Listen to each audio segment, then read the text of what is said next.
at 7 o'clock on Tuesday, February 20th, 2024. I'm going to call together our special council meeting for the town of St. Paul. Madam Secretary, you want to roll? Doug Campbell, Here. David Dryden, Here. John Crow, Here. JT Trevino, Here. Robert Simmons, Mayor Gensler, Here.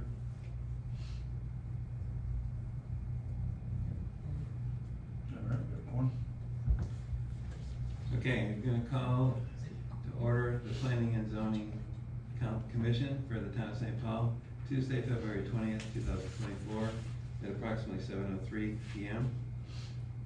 First order of business is the roll call. Kerry Betts, Here. Eric Goers, Here. Gary Sprague, Here. Megan Kaminsky, Fred Trevino,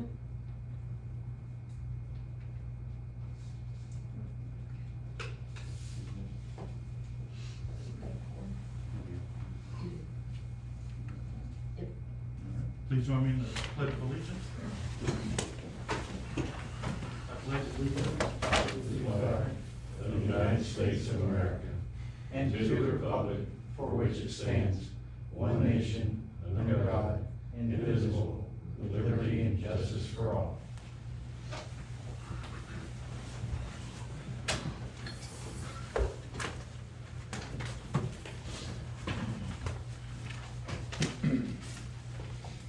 Okay, as far as the special council meeting agenda, item number 2 is discuss, consider, and act on the following items.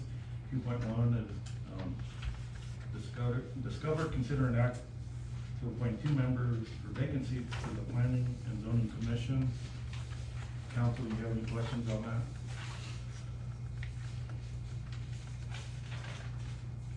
We've gone through that on a special meeting, so Executive session. in the executive session. Thank you. No. Any questions, council? Okay. Just for the record, so it's on and everybody knows, I'm nominating Tammi Perez and Steve Schrup for the vacant PnZ openings. If you, council will need a vote on that. So if you wanna make a motion to, then we'll have a second and vote it. Make a motion that we approve the appointees as given by Mayor Gensler. I'll second. All in favor? Aye. All right, carries. Okay. Welcome aboard, you two. All right, so our number 2 agenda for us is to seek the 2 members for the vacant seats to the Planning and Zoning Commission. So Steve and Tammi, welcome.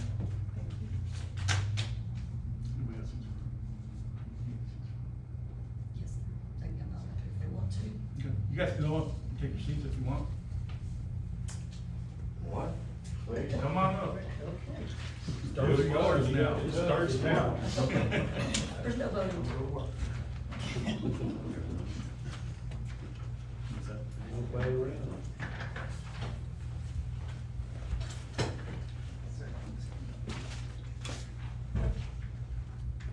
Thanks, sir. Again, welcome aboard. Thank you. For volunteering. We're gonna put you to good use. Okay.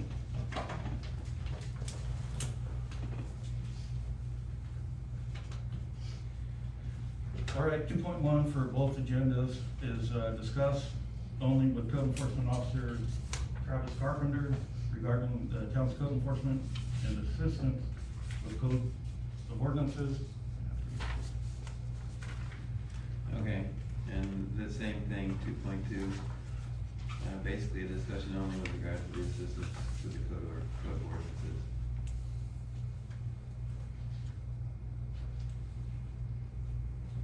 Anybody got counsel, got anything for Travis? Just let Travis lead off. Yeah, can you tell us what you currently do? Yes, sir. So I'm Travis Caperton. I enforce the ordinances of town.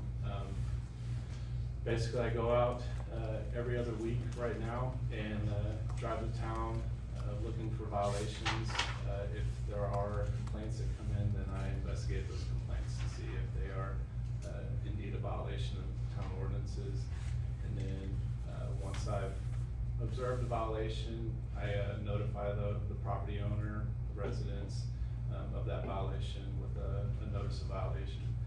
Typically, first notice is kind of a courtesy letter. Kind of lets them know, hey, we've identified this. It's something that you'll need to take a look at and address. If once I return, if it's not taken care of at that point, then I'll issue a notice of violation. It's more formal. It's got a little stronger wording to it to let them know, hey, this is an actual violation, and there are penalties that could be involved with this if the violation continues. And then the case progresses from there. Can you describe how it progresses from there? Yeah, so at this time, there's not a municipal court, but once we do have municipal court, that would result in court citations being issued. Those can carry fines anywhere from $1 to $2,000 for most of the violations that I enforce. How long have you been with St. Paul, or doing this with St. Paul? That's a good question. I believe since 2016, 2017, somewhere in there. And then since 2016, 2017, how long have you experienced that there's been no municipal judge or no violations that have been acted on any ordinance violations? There's not been a court the entire time that I've been here. So nothing has been cited ever, to the best of your knowledge? So that's my knowledge, sir. No liens filed? Do not believe so. I'd have to go back and check the records, but I don't believe so. We did have a couple of cases, specifically some outbuildings that you were involved in, and we had conversations with the property owners, and I know that some of that they took care of. Yeah, most issues get resolved, yes. We've got a few that have been kind of habitual issues that we're still trying to work on, still trying to get resolved. And then once we have that court in place, then those will be able to be addressed with the judge, to be able to impose a fine at that point. Are you involved in that part of the process also? To a small extent, yes. I've been involved in several meetings about it, but yeah, that's the extent of it. I mean, who decides liens or fines, or is that you, is it city? So the fines are done by a judge. So the judge is the one who determines guilt or innocence, or a jury.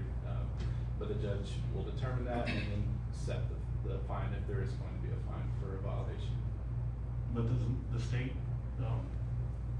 sets the minimum or the maximum time? Sure, yes. So the state has certain parameters. So for a lot of your Class C violations, it's going to be $500 as the max fine. For anything that affects public safety, public health, that's going to be $2,000. And then anything that's like illegal dumping. Is that like 2,000 a day, or 2,000 just in general? It can potentially be 2,000. Each day and each violation is separate offense. So it depends on the situation, depends on what's going on. But typically, I'm not going to be writing a citation every day for something. We'll write the citation and let that adjudicate to the court to see what happens. Is St. Paul your only client? I'm sorry that it seems that we're all asking from different, Yeah, no worries. it's just that we're all seated differently. So, are there any, what other municipalities are you employed with? I have a full-time job, and then, yeah, there's another city that I work for. So what days are you driving St. Paul? It's every other weekend. Usually it's on a Sunday, sometimes it's a Friday, or Saturday. I try to change it up a little bit each time, that way I'm not seeing the same thing each time I come out. How's the city divided for you, the town divided for you? Are you just There's not really. driving at random? Yeah, it's not really a division, or a set division, no sir. Do you just go up for kind of surface things like overgrown weeds and stuff like that, or I mean, how detailed would you say that you go? vast majority of it's gonna be high grass and weeds or trash and debris violations. There are also some junk vehicle violations that I've addressed, throughout my time here. And then a few dangerous structure issues. We also have, the property maintenance code, but it just applies to commercial or non-residential structures. So I have addressed those items when there's been a violation. So going back to the previous question I had, so are we the only other municipality that you have outside of your normal capacity, your normal 9 to 5? No, hold on, Travis, I don't think that's relevant. We need to stick to St. Paul. Well, I think it's completely right, I just wanna make No, sure it's that, not. it's legal, okay, fine.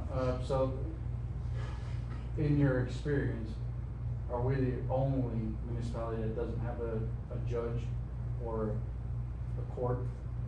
In my experience, no, there have been others. Okay. But, Travis, is there not a Collin County type judge or court that small towns like St. Paul are able to be used as there? I don't have experience with that. I have seen where other cities have maybe contracted with another town, who has a municipal court. I have seen that before. I don't know what's all involved with that. That would be a question for probably the city attorney. And we are actively working on putting in a municipal court, so that we will be able to put some teeth into the ordinances and the infractions that are located.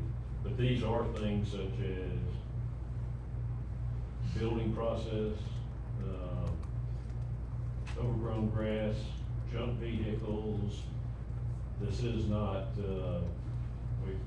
it's not anything like we're getting people on speeding tickets or parking tickets.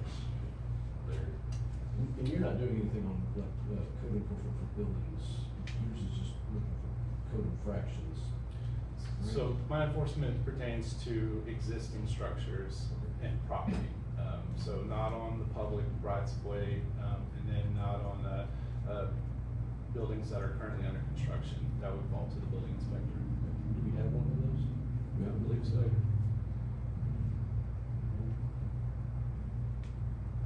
What's the ultimate goal of code enforcement? Is it to gain, voluntary compliance? Wouldn't you Yes. know that answer? Sorry, Mayor, wouldn't you know that answer since you're in that profession? Of course I don't. So what is That's why that I'm answer? asking him, so he can say it. In your professional In front of opinion, everybody. what was your take on that? Voluntary compliance is the ultimate goal of code enforcement. I appreciate it. Yeah, that's, absolutely. Most cases are not gonna result in a court citation. Most of them, you're gonna gain the voluntary compliance on that. So then, essentially, it's whatever you can see from the outside, is that pretty much the code enforcement you're doing? It's not like you're actually going inside a building, or if there's a partial wall in the back that may have disintegrated or deteriorated, or however you wanna say it, or do you also cover like fences, et cetera, or it's only external stuff, right? So you got a few questions there. Maybe it's One, fine. typically, no, I do not enter private property. Everything's gonna be what I observe from the public right of way. However, there are instances where maybe there's a safety issue, there's a public health issue where it might require me to go onto property. In those cases, I would usually apply for a search warrant to be able to enter a property, but that's a very rare situation where that might occur. And there'd have to be probable cause for me to be able to do that. You typically don't address a homeowner, you just send them a letter. Correct. Yeah, I'll send them a letter and they can call and I'll be happy to speak with them about it. And your primary role is residential, not commercial? No, both. Both, okay. Correct. Okay, so then, go back to my question. Yes, sorry. I mean, but you answered the question relative to a private residence. What about commercial? Would you go in the building to look, not necessarily for, but maybe a code infraction of some sort? Maybe an occupancy thing, or? Sure, I'm not going to just go in there just to look for violations. Usually it's gonna be, based on a complaint. If I receive a complaint, I might go in. Yeah, anywhere where the public is allowed to go, I would be able to go into. And then your question about the fence, currently we don't have a fence ordinance, so that would be, something that I would not be able to address at this time. How do we have a fence permitting? We have a fence permit. But not, It is permitted. but not a fence code. We don't have code on fencing right now, no. Okay. But if you have a pool, we do have an ordinance we can go back on, correct, under the State pool law. requirement.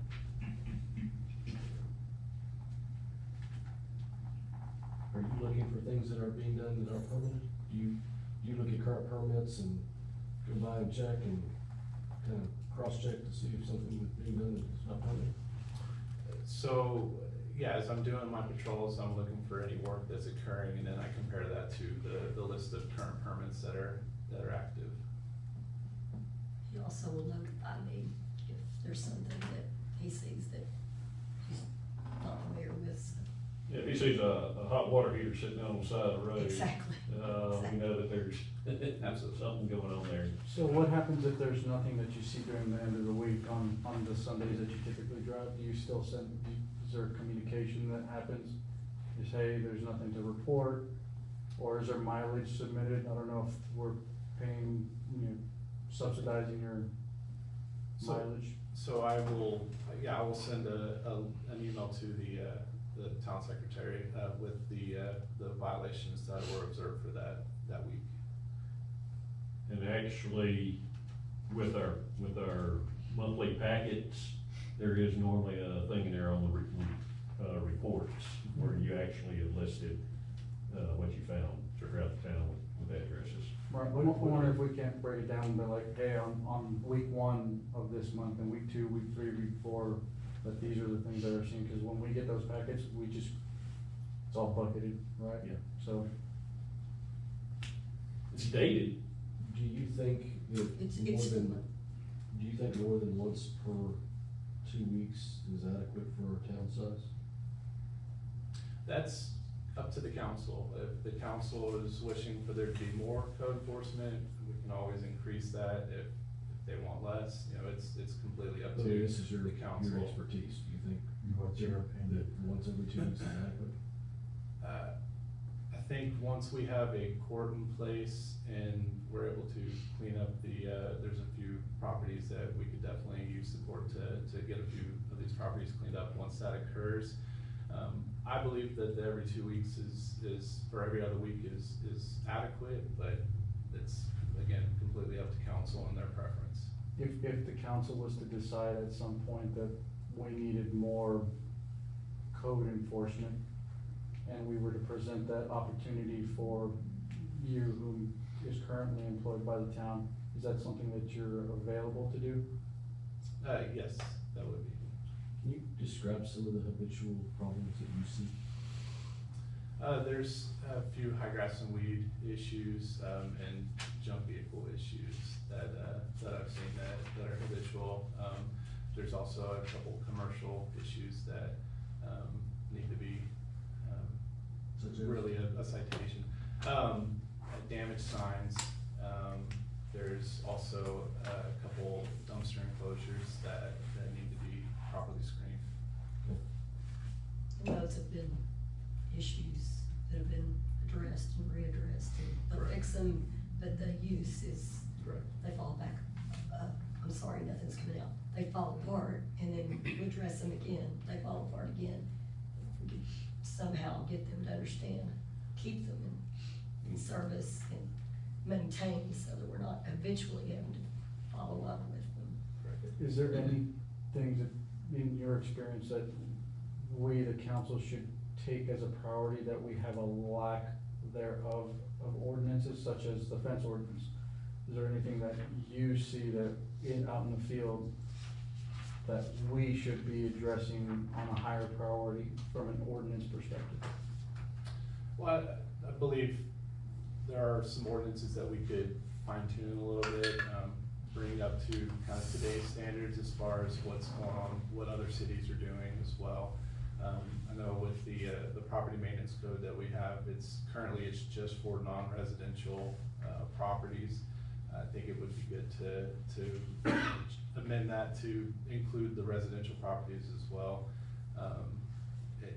In that property maintenance code, it's everything from exterior premises, like making sure it's sanitary and clean and whatnot, to the actual structures themselves, ensuring that, you know, you don't have missing siding or, you know, a hole in the roof or something like that.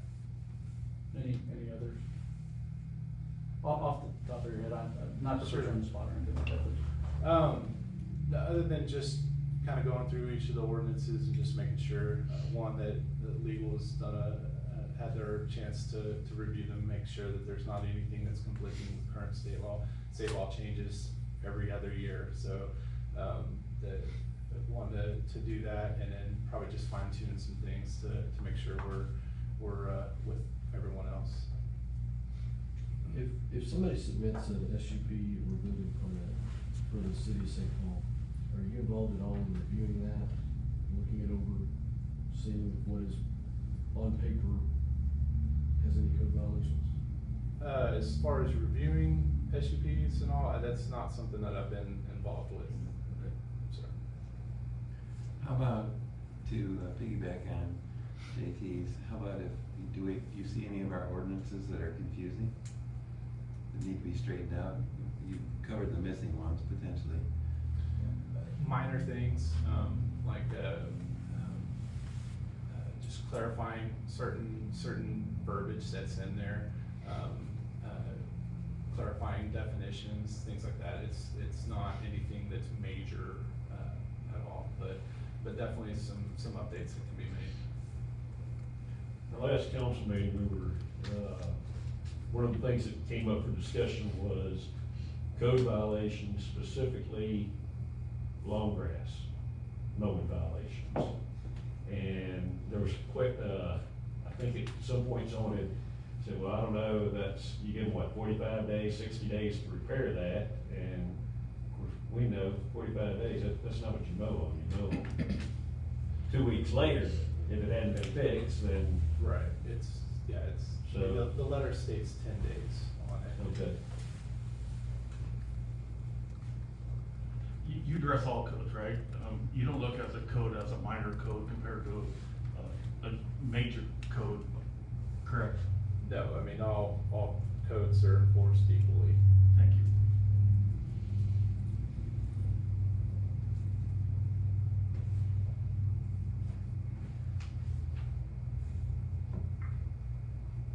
One of the things that's very confusing right now is you've got, some folks that want more enforcement, and you've got others that say, don't want more enforcement, others that are happy with just the way it is. So the goal is not to create issues for anyone, it's just to make sure that we have a good base and to look at it again. We've been advised that we should look at them at least every 10 years, and we're coming up on that.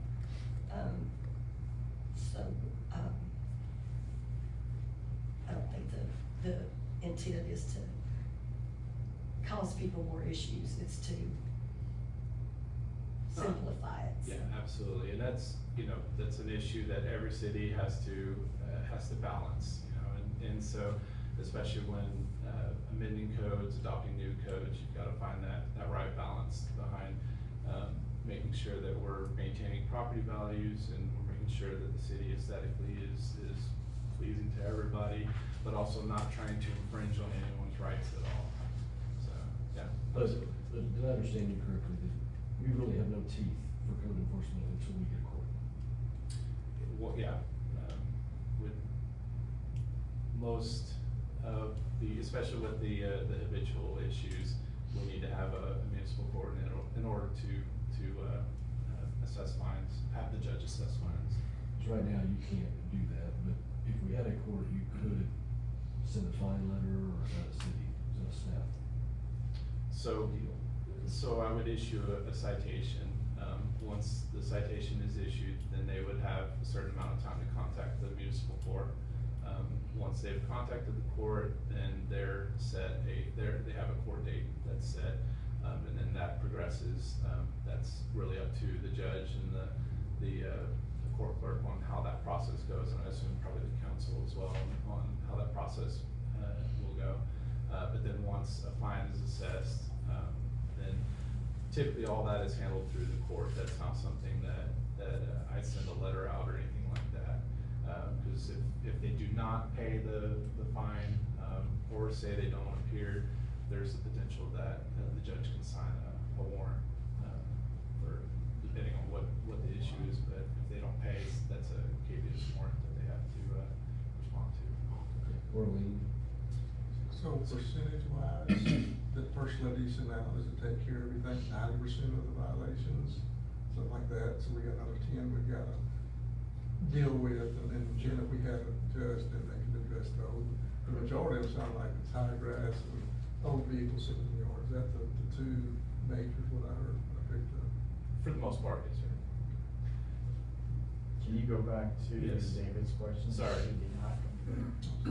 Regarding liens, so that's a separate process. That's something completely different. So, the state has laid out there certain violations that we can, so say high grass and weeds, that's one where, the state has said that if someone fails to, address the high grass and weeds, then, there's a certain legal process that we can follow where we can hire a contractor if after a certain amount of time it's not done. We can hire a contractor to go and do the work, and then a lien can be placed against the, well, they'll be invoiced for the amount of work, or for the work that was completed, and if they don't pay that invoice, then it can become a lien against the property. But that's very strict process that you have to follow, that the state has spelled out for that. How closely are we following, parking on grass? So currently, parking on grass is only addressed if it's a commercial vehicle or trailer. That's what the ordinance states. That is something that if council wishes, we could amend that to include more than just commercial.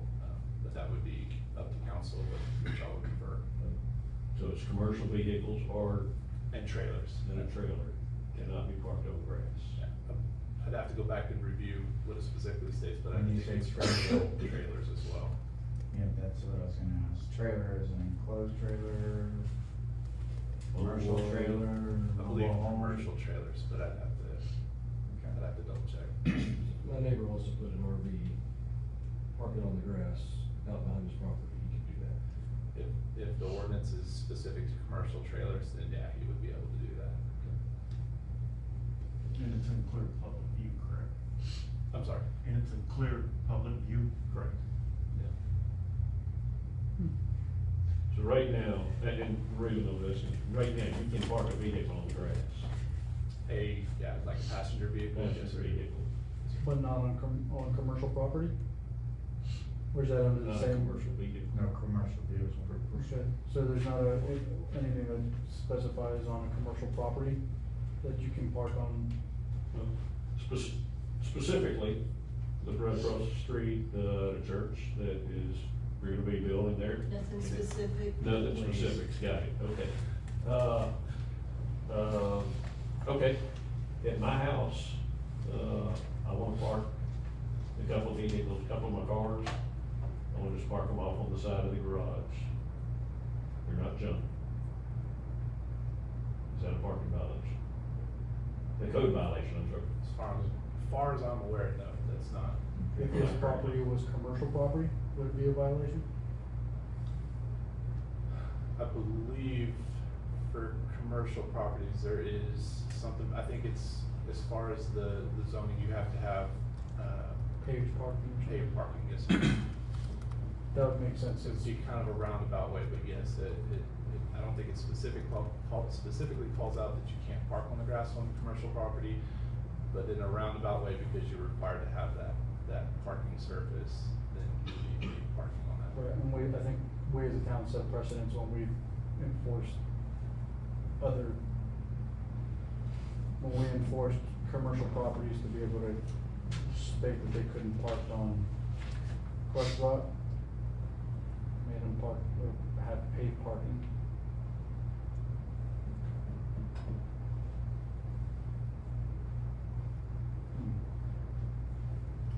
variances can always be requested. 100% variances can always be I requested. didn't catch what you asked. So, question right now is you, for So- commercial, you gotta park on, So you would have Hard hard surface, hard surface, paved surface, or whatnot.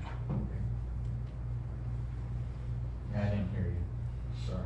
Sorry, no, I went on after the fact that I believe the precedence was set that we made another, or the town enforced that, it has enforced that before.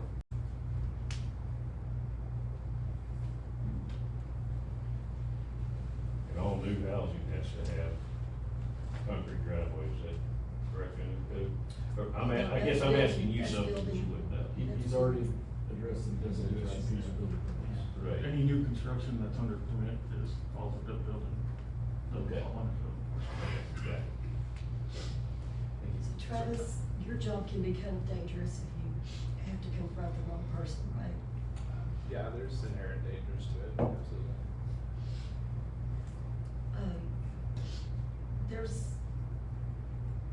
I know there's one property that has been an issue for a lot of years. And from talking to the neighbors, it goes back to 2007. And it's on a lot of people's radars. What property? Sorry. Can't tell you. We can't do We're identifying a property from 2007, we can't identify which one. But We can't identify it. okay, this right now. specific training property, then. I'm giving an example of. Oh, okay. But the neighbors have said, they know that it's been at least 2007 that they complained about this property. And the person's aggressive or whatever, or I don't know, but can you explain, what it takes to go on to somebody's property if they don't wanna comply? I know we've talked about it, but I think it'd be good for everybody to know that it's, you don't just fly up there.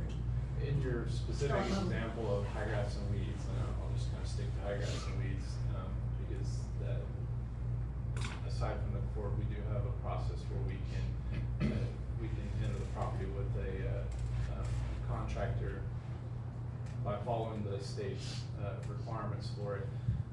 But to do so, that would require me to obtain a search warrant, to be able, a search and abatement warrant to enter the property. It would also require the police to be involved, so in this case, it would be the sheriff's department to be involved with that.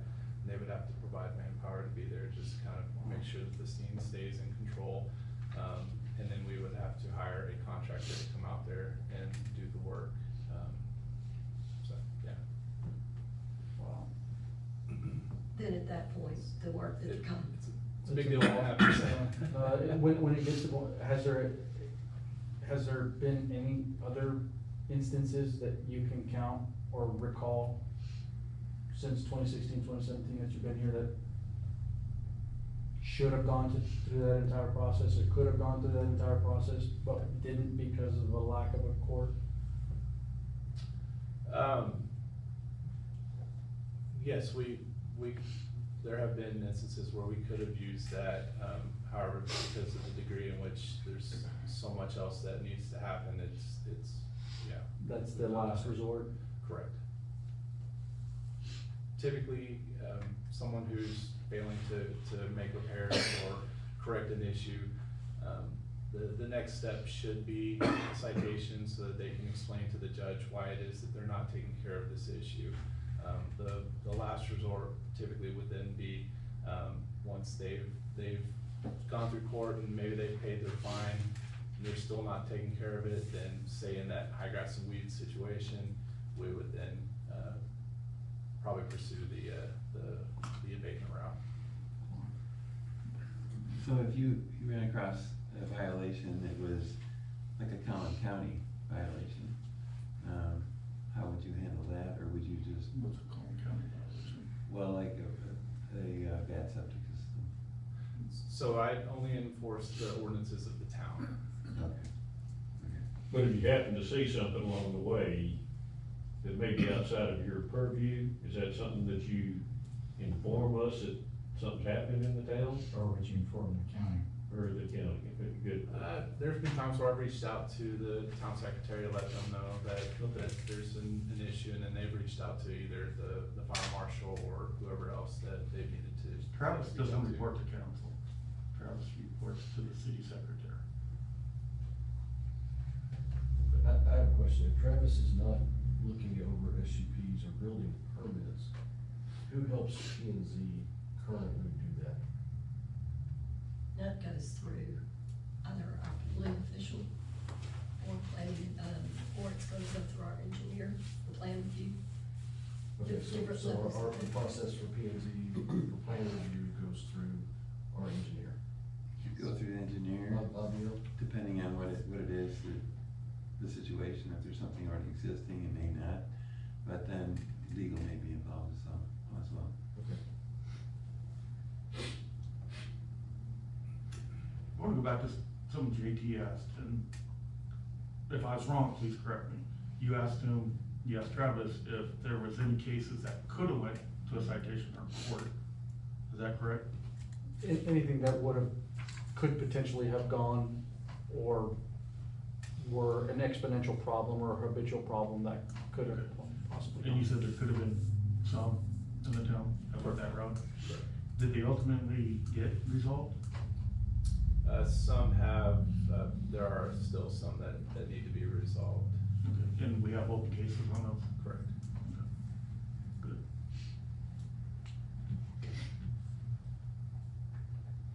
And then, also I wanted to follow up something that LeAnn said. LeAnn said, kind of the same thing, with habitual problems.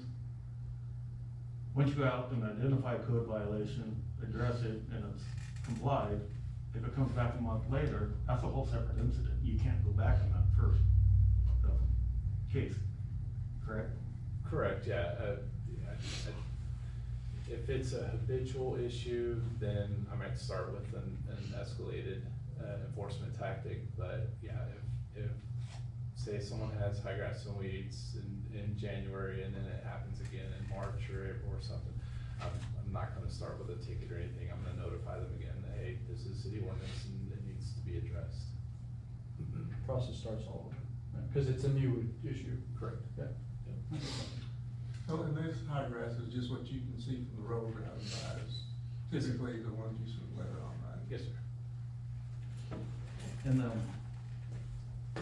just put it out there, when we go through the ordinance review with our committee, I'm gonna be looking into, and I want your advice on that, is doing annual notices for high grass and trash and debris. Sure. Do you think that'd be a good idea? Say the last part, I'm sorry. Do you think that'd be a good idea, to go annual notices on trash and debris and high grass? Yeah, that would. You and I know what we're talking about there. An annual notice would be what we were just talking about. He goes out and there's trash and debris, they clean it up. A month later, there's trash and debris again, he has to open a whole new case, send out letters and everything. Annual notice would cover that for a whole year.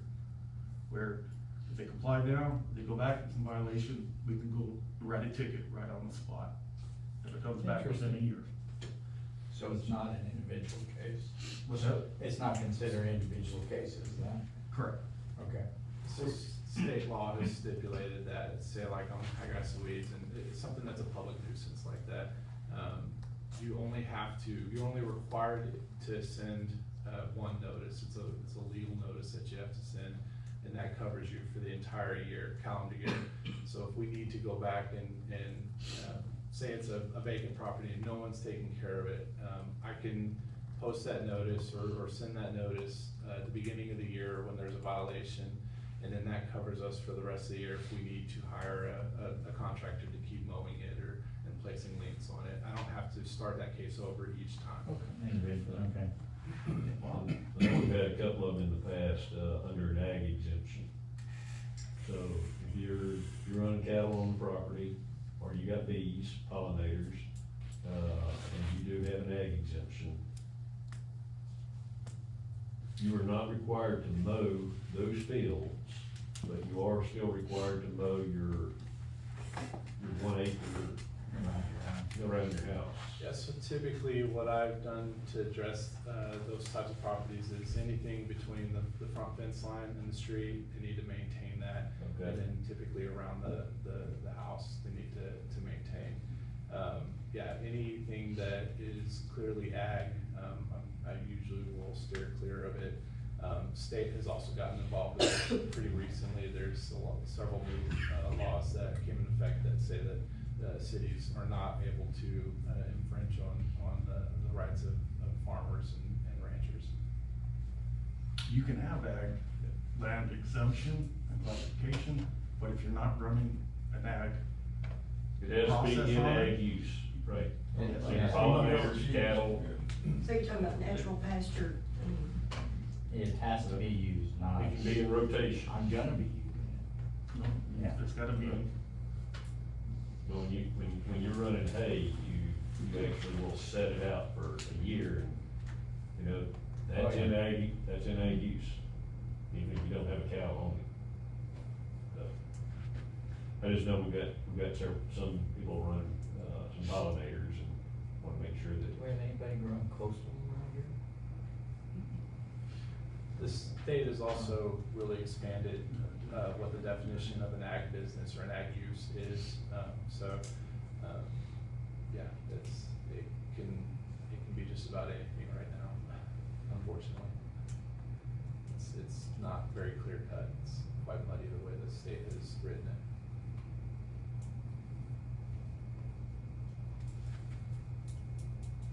it. So, you mentioned the fence ordinance earlier, we have the lack thereof. Does that fence ordinance help reinforce you to be able to do your position effectively inside those fence ordinance?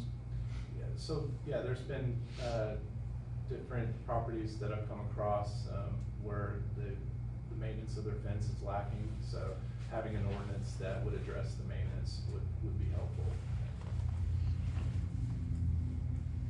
another question about fences, one of the things that come up a lot is we've got a 3.5 foot for anything in the front yard. Most fences, fencing materials come in 4 feet. Is that 3.5 feet? Do you have any idea why that 3.5 feet might be there? Is that so that you can see over it, or is that just a random thing? Because, I mean, the 3.5 foot thing is a little difficult for people when they're trying to fence, but, Sure. and especially if they've got animals, they want to put a fence, so. Correct, yeah, and so it's really, a lot of times that's council preference. Some cities make it 4 feet, some cities have said 5 feet. Typically, it's a visual thing too, so you don't want it to be too tall. So 4 feet typically is where I see the maximum, but it's really up to council's preference.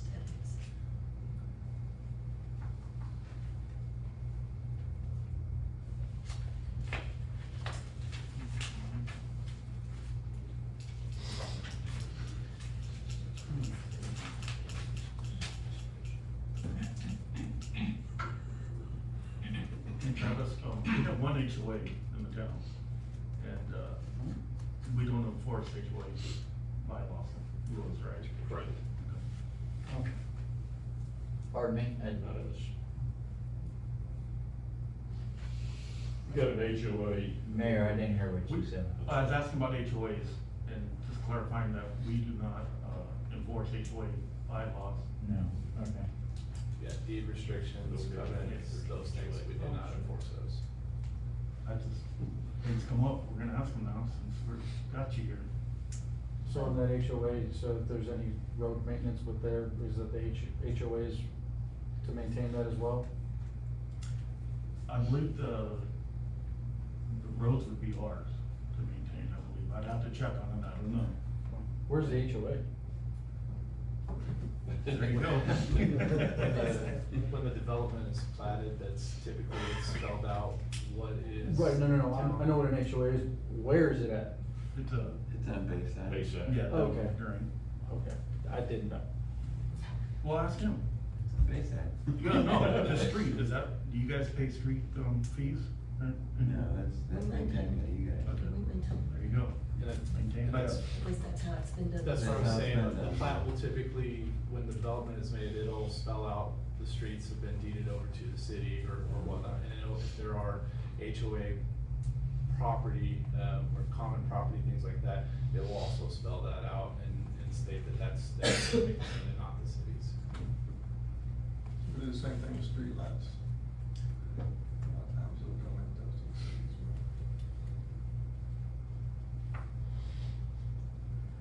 Signs are always interesting too, that's another subject, that's just a beating off the top.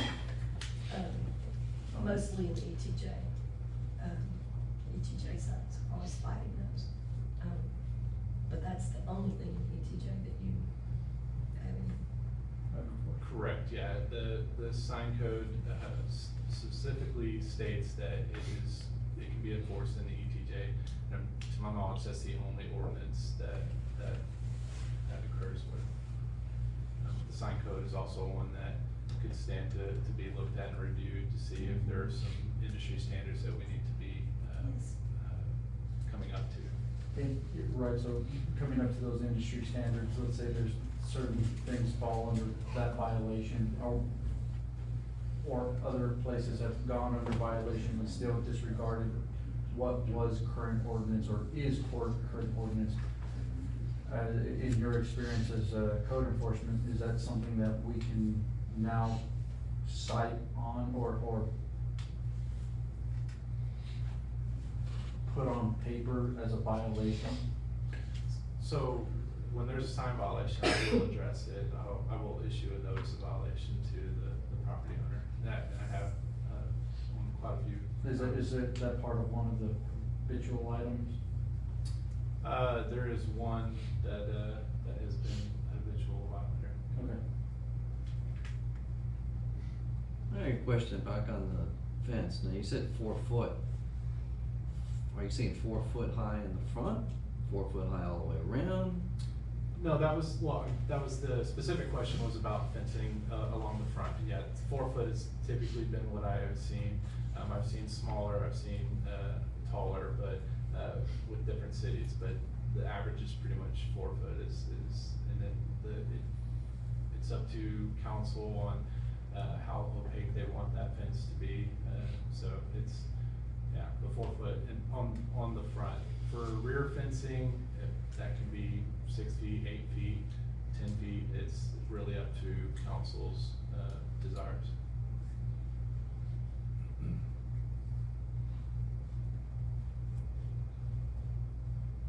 Thank you for answering all of our questions. Absolutely. All right, council, do you have any more questions for, Travis? Okay, somebody wants to make a motion to adjourn in a second? I'll make a motion, we go ahead and adjourn. I'll second that motion. All in favor? All right, the, special council meeting is adjourned at this time. Okay, and for the planning and zoning commission, do you guys have any more questions? And if not, can I have a motion to adjourn? I'll make a motion to adjourn. Can I have a second? I'll second that. All in favor? All right. All right, we're adjourned. Thank y'all, thank you, Travis, appreciate it.